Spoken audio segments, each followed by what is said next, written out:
सामने आ रही है। जम्मू कश्मीर में बड़े स्तर पर तबादले किए जा रहे हैं। 134 अधिकारियों के ट्रांसफर किए गए हैं। बशीर अहमद डार जम्मू कश्मीर लोक सेवा आयोग के नए सचिव, राजिंदर सिंह तारा को लीगल मेट्रोलॉजी विभाग की कमान सौंप दी गई है। स्मिता सेठी फूड एंड ड्रग एडमिनिस्ट्रेशन की कमिश्नर बनी है। अनुराधा गुप्ता को यूथ सर्विसेज एंड स्पोर्ट्स विभाग की जिम्मेदारी दी गई है। कई अधिकारियों को जम्मू कश्मीर टूरिज्म अथॉरिटी में सीईओ पद पर नियुक्ति मिली है। सब रजिस्ट्रार, डिप्टी सेक्रेटरी और जिला रोजगार केंद्रों में भी तबादले किए गए हैं। तो बड़ी खबर सामने आ रही है। जम्मू कश्मीर में बड़े स्तर पर तबादले किए गए हैं। 134 अधिकारियों को ट्रांसफर किया गया। बशीर अहमद डार जम्मू कश्मीर लोक सेवा आयोग के नए सचिव बनाए गए हैं। राजिंदर सिंह तारा को लीगल मेट्रोलॉजी विभाग की कमान सौंपी गई है।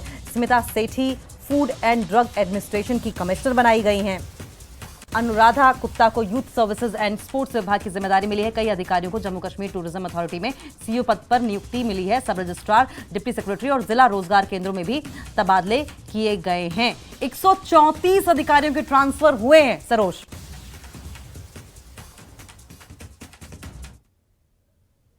ट्रांसफर जिसमें आपने बिल्कुल दुरुस्त अभी फरमाया, इनको कैसे रिशफल किया गया है, किसको कोई नई पोस्ट मिली है। जैसे मंतशा बिनत रशीद थी, आईएएस थी, डिप्टी डायरेक्टर थी रूरल सैनिटेशन की, उनको ट्रांसफर कर दिया है, उनको जीएम बना दिया है डीआईसी गांदरबल का।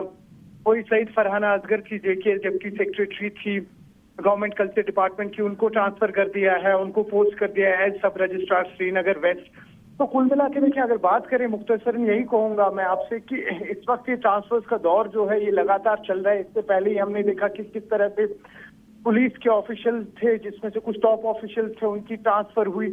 तो पिछले 1.5 साल की बात करें तो मेजर रिशफल हुआ। इससे पहले हमने देखा कि करीबन 64 आईएएस ऑफिसर्स थे जिनकी ट्रांसफर हुई थी एलजी एडमिनिस्ट्रेशन की तरफ से। अब ये नई ट्रांसफर हुई है 134। अब ये देखना होगा इसमें कि जिस तरह से आप जानते हैं ट्रांसफर्स का सारा जितना भी जिम्मेदारी रहती है ये एलजी एडमिनिस्ट्रेशन के पास ही रहती है।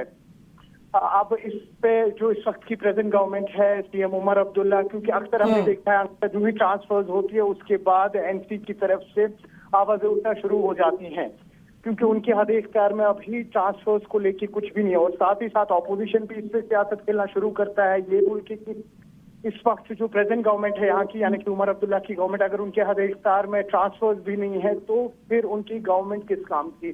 तो अब इस पे किस तरीके से पॉलिटिकल पार्टीज आगे सियासत खेलेगी वो भी देखना होगा।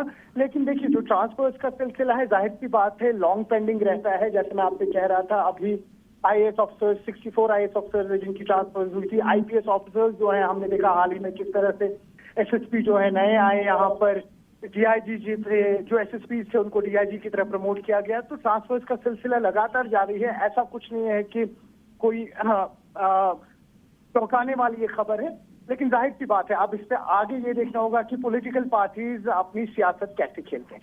बिल्कुल, ये सबसे इंपॉर्टेंट बात लास्ट में आपने कह दी है। बहुत बहुत शुक्रिया सरोज आपका। आप नजर बनाए रखें, आगे भी आपसे इस पर अपडेट लेंगे।